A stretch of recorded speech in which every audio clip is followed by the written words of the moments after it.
乍看亦算逼真。如給弱勢囚禁，牢裏護送的。Hi, welcome to the Silver Spleen. My name is Graham Goebel, and this is my review of Anniversary. Anniversary is a Patrick Fong film. See?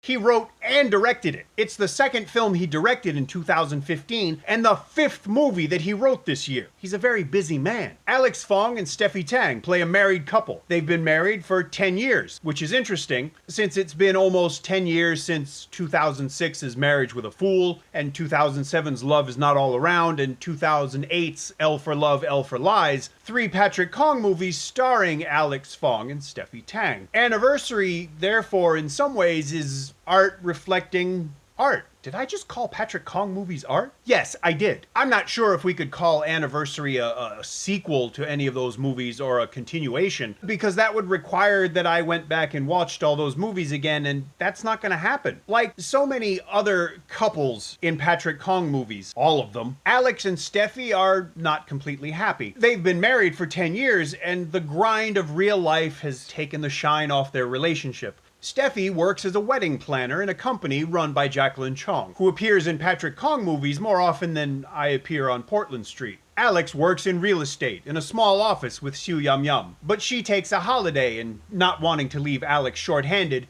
she brings in her niece to fill in. Can the niece fill her aunt's shoes? Will Alex fill her in? Yes, that's a euphemism. But wait, there's more. A chance encounter brings an old flame back into his life on a professional level. What will he do? Who will he do it with? Who will he do? Who does what with which and to whom? As if on cue, Steffi makes the acquaintance of a handsome man who asks her to fill in for his newly ex-girlfriend. In practically the next scene, Alex's new employee asks him to fill in for someone too. That's not a euphemism. Some might call that economy of narrative. Others might call it something else, especially when a short time later, Steffi sees Alex and calls him, and then Alex sees Steffi and calls her by dialing all 8 digits of his wife's phone number, because why would you have your wife's number saved in your phone, right? For that matter, is it necessary to show both of them at different times walking in front of the Michael Kors store? Well, movies don't pay for themselves, so I guess I understand. I also know that there's no sense in trying to fix what isn't broke, so I don't blame Patrick Fong for not expending too much effort on narrative uniqueness or plausibility. If you made a movie about gay people with depictions of wildly stereotypical behavior, people would be up in arms. But these are straight people, so you can present them and their stories as essentially caricatures of real life, and nobody's going to get upset. Hong Kong is a small city, but the people in this movie run into each other at the most random places as if it were scripted. A terminally ill mother leaving a goodbye video for her child is a powerful thing, but do we really need to see all 5 minutes of it? If married people with secrets locked their phones, we'd have a lot fewer movies to watch, including this one and S for Sex, S for Secrets. If one of your biggest trademarks as a filmmaker is an inevitable plot twist, some viewers might have a hard time focusing on the story because we're just waiting for the twist. We know the twist has to be there. We're not surprised by it. We just want to know what it is. And then when it shows up, there's a laborious voiceover flashback to make sure we understand why this is a twist.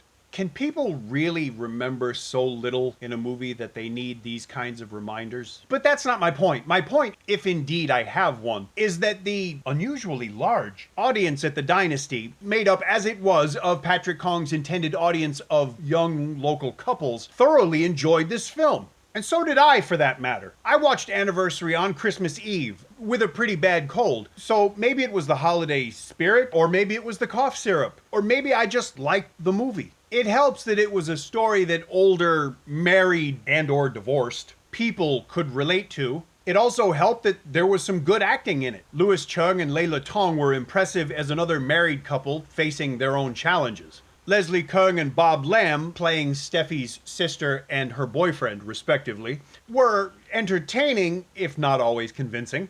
It was nice to see Loletta Lee on the big screen again, even if the role was hardly flattering for her. Alex and Steffi were actually really believable as a married couple who love each other but aren't really in love anymore. They convinced me. And when you consider that I'm talking about Alex Fong and Steffi Tang in a Patrick Kong movie, that's saying something. I know that I've spent an awful lot of time in these reviews being pretty mean to Patrick Kong, so I'm actually glad to be able to say that I enjoyed Anniversary. I'd recommend it.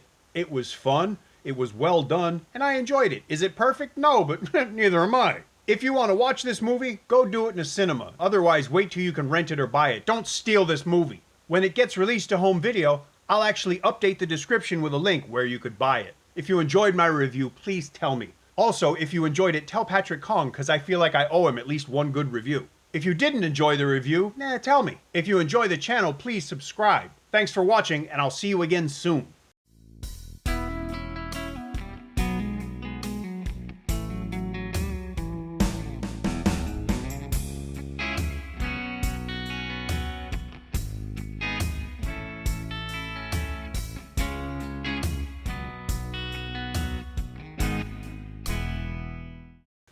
It was nice to see Lola.